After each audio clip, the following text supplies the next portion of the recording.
ಅವರಿಗೆ ಜನರಲ್ ಇದು ಏನೋ ಅದೆಲ್ಲ ಮಾಡಿದ್ವಿ. 200 ಜನ ನಾವು ಅನ್ಕೊಂಡ್ವಿ, ಇಲ್ಲಿ 1000 ಜನ ಇದ್ದಾರೆ, ಏನ್ ಮಾಡ್ಲಿ? ಮೋಸ್ಟ್ಲಿ ಈ ಮೌನಿ ಅಮಾವಾಸ್ಯೆ ಅನ್ನೋ ಕಾರಣಕ್ಕೆ ನಮಗೆ ಸಿಕ್ಕಿರೋ ಮಾಹಿತಿ ಪ್ರಕಾರ 10 ಕೋಟಿ ಜನ ಬಂದ್ಬಿಟ್ಟಿದ್ದಾರೆ ಒಂದೇ ದಿನಕ್ಕೆ ಅಂತ. ಹೌದಮ್ಮ, ಬಂದಿದ್ದಾರೆ.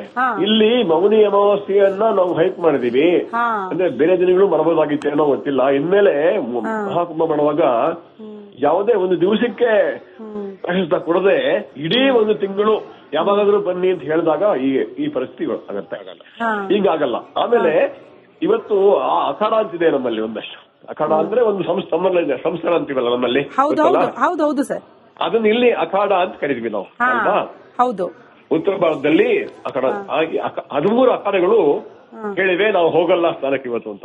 ಓಕೆ, ಅದೊಂದು ಒಳ್ಳೆ ಬೆಳವಣಿಗೆ. ಹೌದು ಹೌದು, ಅವ್ರ ಸಹಕಾರ ಕೊಟ್ರೆ ಅಲ್ಲಿ ಪರಿಸ್ಥಿತಿ ಬೇಗ ಹತೋಟಿಗೆ ಬರುತ್ತೆ ಅಂತ. ಹೌದು, 13 ಅಖಾಡ ಇವತ್ತು ನಾವು ಹೋಗಲ್ಲ ಅಂತ ತಕ್ಷಣ ಬೇರೆ ಜನಕ್ಕೆ ಅರ್ಥ ಆಗುತ್ತೆ, ಅವರು ಹೋಗೋದು ನಿಲ್ಲಿಸ್ತಾರೆ. ಈಗ ಒಂದಂತ ಹೇಳ್ತೇನಮ್ಮ, ತಿಳಿಯಾಗಿದೆ ಪರಿಸ್ಥಿತಿ, ಗಾಬರಿ ಆಗೋದು ಸರಿ ಅಂತೂ ಇಲ್ಲ. ಈಗ ಏನು ಆಗೋಗಿದೆ, ಅನಾಹುತ ಆಗೋಯ್ತು, ಆದ್ರೆ ಇನ್ನು ಮುಂದಕ್ಕೆ ಏನಾಗಲ್ಲ. ಅದನ್ನು ನೀವು ಹಾದಿ ಕೊಡಿ ಎಲ್ಲರೂ, ದಯವಿಟ್ಟು ಯಾರು ಗಾಬರಿ ಆಗೋದು ಸರಿ ಇಲ್ಲ. ನಾನು ಅದೇ ಹೇಳ್ತಾ ಇದ್ದೆ ಗುರುಗಳೇ, ಅಂದ್ರೆ ಯಾರ ಜನ ದಯವಿಟ್ಟು ಅಲ್ಲಿ ಸರ್ಕಾರ ಏನ್ ನಿಯಮ ಮಾಡಿರುತ್ತೋ ಅದನ್ನ ಅನುಸರಿಸಬೇಕು. ನಿಮ್ಮ ಎಲ್ಲರ ಜವಾಬ್ದಾರಿ. ಇಲ್ಲ ತಾಯಿ, ನಿಯಮ ಅನುಸರಿಸಿದ್ರು ಕೂಡ ಏನಾಗಿದೆ ಗೊತ್ತಾ, ಇಲ್ಲಿ ನಾನು ಹೇಳಕ್ಕಾಗಲ್ಲ, ಅದು ಪರಿಸ್ಥಿತಿ ಇಲ್ಲ, ನೋಡ್ಬೇಕಷ್ಟೇ. ಜನಸಾಗರ ಹರಿದು ಬಂದಾಗ ಏನು ಮಾಡ್ತಾರೆ ಹೇಳು, ಏನು ಮಾಡಕ್ ಸದ್ಯ? ಈ ಕಾಲ್ ತುಳಿತಾದಾಗ ಅಲ್ಲಿದ್ರ ಅಥವಾ ಈ ಯಾವ ಕಡೆ ಇದ್ರಿ? ಈ ಸುದ್ದಿ ಹೆಂಗ್ ಗೊತ್ತಾಯ್ತು? ಏನ್ ಅಲ್ಲಿ ಪರಿಸ್ಥಿತಿ ಬಂತು ಅಂದ್ರೆ ಕಾಲ್ ತುಳಿತ ಆದ ತಕ್ಷಣ? ಹೇಳಮ್ಮ, ನನ್ನ ಮಾಹಿತಿ ಪ್ರಕಾರ ನಾವು ಇಂದ ಕಡೆನೇ ಒಂದು ಸುರು ಆಗಿದೆ, ನಾವು ಹೊರಗೆ ಬಂದ್ವಿ. ಒಂದ್ ಕಡೆ ಆಗಿಲ್ಲ ಪ್ಲೀಸ್, ಎಲ್ಲ ಕಡೆ ಆಗಿದೆ. ಆಮೇಲೆ 40 ಗೇಟ್ ಇದೆಯಮ್ಮ, 40 ಘಾಟ್ ಇದೆಯಮ್ಮ ತಾಯಿ ಸ್ನಾನ ಮಾಡ್ಲಿಕ್ಕೆ. ಒಂದೆರಡಲ್ಲ, ಒಂದೇ ಅಷ್ಟು ಕಡೆ ಕೂಡ ಅಲ್ಲಲ್ಲೆಲ್ಲ ಆಗಿದೆ. ಒಂದೇ ಕಡೆ ಆಗಿದೆ ಅಂತ ಯಾರೋ ಅನ್ಕೋಬಾರ್ದು ದಯವಿಟ್ಟು, ಅದು ಸರಿ ಇಲ್ಲ. ಒಂದ್ ಕಡೆ ಆಗಿಲ್ಲ, ಬಹುತೇಕ ಕಡೆ ಚಿಕ್ಕ ಪುಟ್ಟ ಜ್ಞಾಪಕ ಇರ್ಲಿ. ಅದೆಷ್ಟು ಜನ ಸಂಖ್ಯೆ ನಾನು ಹೇಳಿ ಏನು ಮಾಡಕ್ ನಾನು ಇಷ್ಟ ಇಲ್ಲ ಅದ್ರ ಹೇಳೋದಿ ಬಿಡ. ಆದ್ರೆ ಒಂದ್ ಕಡೆ ಆಗಿಲ್ಲ, ಅದು ಒಂದ್ ಕಡೆ ಅಂದ್ರೆ ಎಲ್ಲ ಕಡೆ ಇತ್ತು ಅಂತ. ಅಂದ್ರೆ ಒಂದ್ ಕಡೆ ಆಗಿದ್ರೆ ವಿಫಲತೆ ಅನ್ಬೋದು ಅಲ್ವಾ? ಹೌದು. ಒಂದು ಕಡೆ ಆದ್ರೆ ಏನೋ ಒಂದು ವ್ಯವಸ್ಥೆ ವಿಫಲತೆ ಅನ್ಬೋದು, ಅಲ್ಲ ಹಾಗಲ್ಲ, ಹಲವಾರು ಕಡೆ ಆಗಿದೆ. ಅಂದ್ರೆ ಎಲ್ಲ ಕಡೆ ಜನ ಜಂಗುಳಿ ಸುತ್ತಕೊಂಡಿದೆ. ಹೌದು, ಅದನ್ನು ವರ್ಣಿಸ್ಲಿಕ್ಕೆ ಸಾಧ್ಯ ಇಲ್ಲ ತಾಯಿ. ನಿನ್ನೆನೆ ನಮ್ಗೆ ಅನಿಸ್ತೋದು, ನಿನ್ನೆನೆ 28ಕ್ಕೇನೆ ನಾವು ನೋಡಿದ್ವಿ ಈ ಜನ ನಾಳೆ ಏನಪ್ಪಾ ಅಂತ ಅನಿಸ್ತು ನಮ್ಗೆ. ಅದು ನಾಳೆ ಆಯ್ತಷ್ಟೇ. ಅಂದ್ರೆ ಒಂದು ನನ್ನ ಮಾತು, ನಿನ್ನೆ ಆಗಿದ ಒಂದು ಇತ್ತಲ್ಲ ಗುಂಪು, ಅದನ್ನ ಗಮನಿಸಿ ಸರ್ಕಾರ ಇವತ್ತು ಮಧ್ಯಾಹ್ನ ಈಗ ಮಾಡ್ತಲ್ಲ ಸ್ನಾನ ಬೇಡ ಅಂತ, ಅದನ್ನ ನಿನ್ನೆ ರಾತ್ರಿ ಮಾಡಿದ್ರೆ ಸ್ವಲ್ಪ ಏನಾದ್ರು ಆಗ್ತಿತ್ತೇನೋ ಅಂತ ಅನ್ಸುತ್ತೆ ನಂಗೆ ಅಷ್ಟೇ. ನಿನ್ನೆ ಹಿಂಗಿರ್ಬೇಕ ನಾಳೆ ಹೆಂಗಿರುತ್ತೆ ಅಂತ ಊಹೆ ಮಾಡಿ ಅದೊಂದು ಮಾಡಿದ್ರು. ಆಮೇಲೆ ಇನ್ನೊಂದು ಮಾಡಿದ್ದಾರೆ ಪಾಪ, ಇಲ್ಲ ಅಂತಿಲ್ಲ. ಆಕ್ಚುಲಿ ಇವತ್ತು ಬೆಳಗ್ಗೆ ಶುರು ಆಗ್ಬೇಕು 3 ಗಂಟೆಗೆ ಅಂತ ನಿನ್ನೆ ರಾತ್ರಿನೇ ಮಾಡ್ಬಿಡಿ ಸ್ನಾನ ಅಂತ. ಅದು ಒಂದು ಒಳ್ಳೆ ಬೆಳವಣಿಗೆ. ಅಂದಿನವರೆಗೆ ಶುರು ಮಾಡ್ಬಿಟ್ರು ಸ್ನಾನ ಮಾಡ್ಬೋದು ನೀವು ಅಂತ. ಅದು ಹಾಗೆ ಮಾಡಿದ್ರೆ ಕಮ್ಮಿ ಆಗತ್ತೆ ಅನ್ಕೊಂಡ್ರು. ನನ್ ವಿಫಲತೆ ಹೇಳಲ್ಲ ನಿಮ್ಗೆ.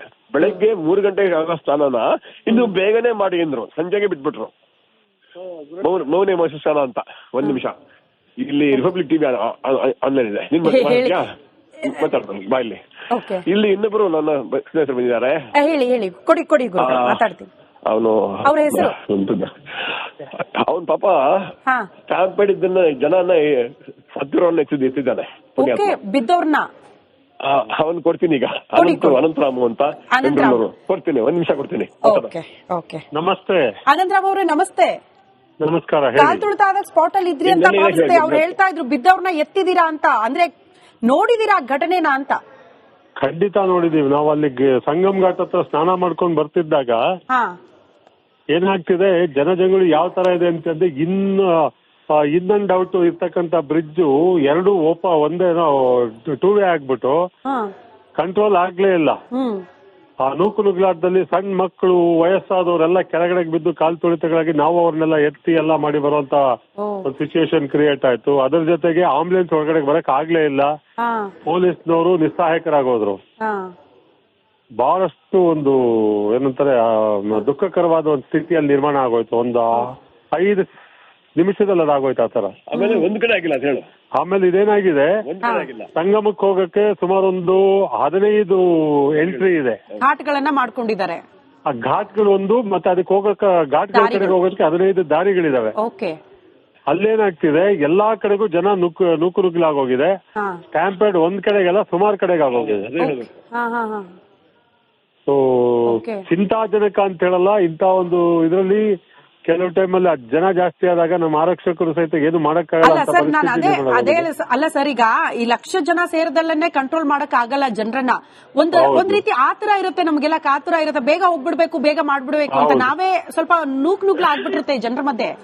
ಹೌದೌದು. ಆ ರೀತಿ ಜನರು ಬ್ಯಾರಿಕೇಡ್ ತಳ್ಕೊಂಡು ಮುಂದೆ ಹೋಗಿದ್ದಕ್ಕೆ ಇದು ಆಯ್ತಾ ಹೇಗೆ ಅಂತ? ಜನರು ಬ್ಯಾರಿಕೇಡ್ ತಳ್ಕೊಂಡು ಹೋಗಿದ್ದಕ್ಕೆ ಆಗಿದ್ದು. ಅದೇನಾಗುತ್ತೆ, ಒಳಗಡೆಗೆ ಹೋಗೋದಕ್ಕೆ ಒಂದು ರಾಸ್ತಾ, ಇನ್ನೊಂದು ಹೊರಗಡೆ ಬರೋದಕ್ಕೆ ಒಂದು ರಾಸ್ತಾ ಇರುತ್ತೆ. ಈ ಜನಜಗಳು ಏನಾಗೋಯ್ತು ಅಂತಂದ್ರೆ ಅದು ಒಳಗೆ ಹೊರಗಡೆಗೆಲ್ಲ ಮಿಕ್ಸ್ ಆಗೋಯ್ತು. ಅವಾಗ ಏನಾಯ್ತು, ಹೊರಗಡೆ ಬರೋರ್ ಮಧ್ಯೆ ನೂಕುನುಗ್ಲಾಟ ಜಾಸ್ತಿ ಆಗೋಯ್ತು. ಹಿಂದೆ ಮುಂದೆ ಎಲ್ಲ ತಳ್ಳೋಂತ ಪ್ರಸಂಗ ಯಾವಾಗ ಸೃಷ್ಟಿ ಆಯ್ತು, ಆ ಜನ ನಿಂತ್ಕೊಂಡು ಇದನ್ನ ಕಂಟ್ರೋಲ್ ಇಲ್ದಂಗ ಆದಾಗ ಕೆಳಗಡೆ ಬೀಳೋಂತ ಪರಿಸ್ಥಿತಿ ಬಂತು. ತುಳಿತಕ್ಕೊಳಪಡಬೇಕಾದಂತ ಒಂದು ಚಿಂತಾಜನಕ ಸ್ಥಿತಿ ಅಲ್ಲಿ ನಿರ್ಮಾಣ ಆಗೋಯ್ತು. ಬಟ್ ಆನಂದ್ ಸರ್, ಈಗೆಲ್ಲವೂ ಕೂಡ ತಿಳಿಯಾಗಿದೆ ಅಲ್ವಾ, ಕಂಟ್ರೋಲ್ ಬಂದಿದೆ ಅಲ್ವಾ ಪರಿಸ್ಥಿತಿ? ಈಗ ಏನಾಗಿದೆ, ಎಲ್ಲಾ ಅಖಾಡಗಳು ಏನಿದಾವೆ ಅವರೆಲ್ಲರೂ ಏನ್ ಶಾಹಿ ಸ್ನಾನಕ್ಕೆ ಹೊರಡ್ಬೇಕು ಅಂತ ಹೇಳ್ಬಿಟ್ಟಿತ್ತು, ಅದನ್ನ ಅವರು ಬಂದ್ ಮಾಡಿದ್ದಾರೆ. ತಕ್ಷಣಕ್ಕೆ ಅದನ್ನ ಹಿಂತೆಗೆದುಕೊಂಡಿರೋದ್ರಿಂದ ಈಗ ಸಿಚುಯೇಷನ್ ಪೂರ್ತಿ ತಿಳಿಯಾಗಿದೆ.